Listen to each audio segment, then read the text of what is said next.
Ku Wicky TV 256 tuba tukomyewo kubanga tukutuusako ebyo ebigenda maaso mu entertainment industry. Wicky eno yonna emboozi ebadde etambula ebadde ya principal job Kafeero nga ono abaana be bali mu kusindiikiriza ekintu ky'okuba nti amalaalo ge gasemulwa agibweyo basobole okuba nga bamukolako DNA basobole okukonfaminga abaana abawerera ddala 11 abagamba nti bano baana ba mugenzi Paul Kafeero. Wabula mukyala we Namwandu amanyiddwa nga Bisirikirwa avuddeyo n'abaako ne byatangaaza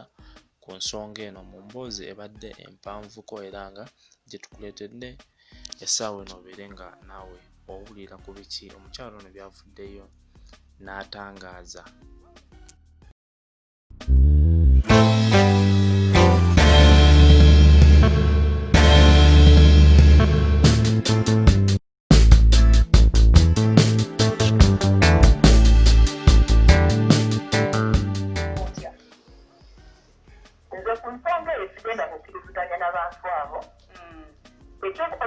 Okumanya obuzaale bwabwe kirungi nnyo era nange nkyagala nandikyagadde nannyo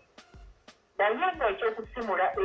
amalaalo gali okugyayo omwami oyo muteeka omudda ku nsi bamusokolemu amannyi ekiwakanira ddala kati kirungi nnyo nti omwana oyo bw'omutunuulira ebizibu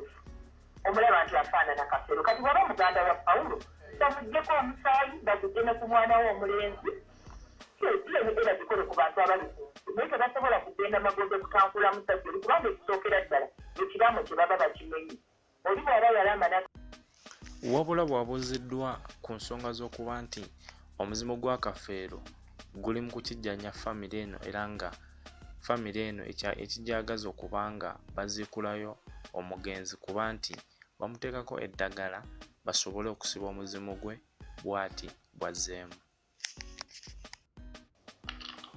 Ombuuziza nti gyolowooza olutale bwa byanfuna nenkuddamu nti erinze kulowoeza nti byanfuna kuba ebyenfuna tebikyaliyo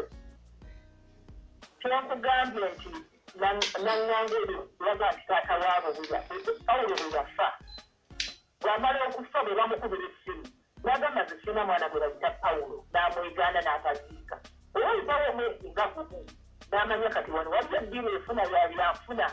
n'awamba ebintu by'omufu ebyuma byonna byonna n'abitwala buli kimu n'akitunda omuzimu ne gumutabukira n'atuuka kusanga omuzimu gusula gumutuga Pawulo okuva lweyafa paka na kati bakyabonaabona n'omuzimu ogwo banoonya kusimayo Pawulo bamumalireko ebyo bamuteekeko ekitaani waabwe kubanga ddala bwe bajja emize omwana oyo akutuddeawo lwaki bamuggyako musaayi n'ennantongo oba ddube omwana wa Kafeero ebyo kubanga ddiini egyo baagala bwe bawange balaba bayinsisinga kusima malaalo ekigendererwa kyabwe kirala nge kirowooza nti byanfuna kuba n'ebyenfuna tebiriiyo ekajja nsi baatundayo awo eyeebase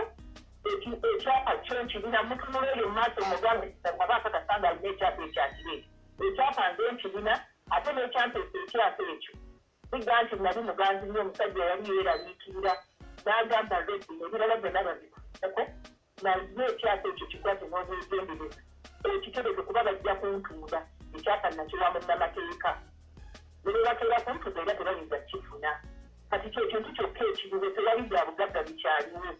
ekyogerako n'eyo mmembe yagambye